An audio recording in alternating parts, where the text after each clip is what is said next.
ربي ذو الجلال والإكرام. حاکم کی بدنیتی کا میوے پر اثر.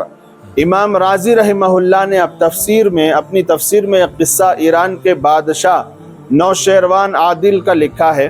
وہ یہ ہے کہ وہ ایک بار شکار کھیلنے نکلا اور دوڑ لگاتا ہوا آگے نکل گیا اور اپنے لشکر سے جدا ہو گیا. اسے پیاس کی شدت محسوس ہوئی اور وہاں ایک باغ نظر آیا.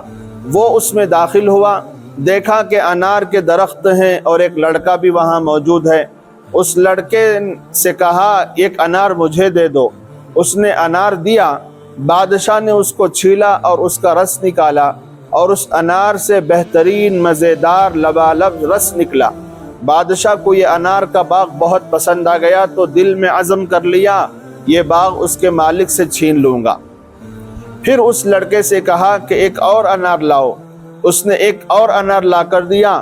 جب اس میں سے رس نکالا تو بہت کم رس نکلا اور ساتھ ہی کھٹا اور بدمزہ رس نکلا.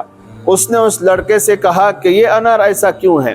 لڑکے نے جواب میں کہا کہ شاید بادشاہ نے ظلم کا ارادہ کیا ہو، لہٰذا اس کے ظلم کی نحوست سے انار ایسا بدمزہ ہو گیا. نوشیروان نے دل میں اس ظلم کے ارادے سے توبہ کی اور لڑکے سے کہا کہ ایک انار اب لے آؤ. اب جو انار لایا تو اس کا رس پہلے سے بھی زیادہ عمدہ تھا. بادشاہ نے کہا اب انار کی حالت کیوں بدل گئی؟ بچے نے کہا شاید بادشاہ نے توبہ کر لی ہو. جب بادشاہ نے یہ بات سنی اور یہ حال دیکھا تو آئندہ کے لیے بالکل لیا گناہوں سے اور ظلم سے توبہ کر لی. یہ واقعہ تفسیر رازی میں موجود ہے.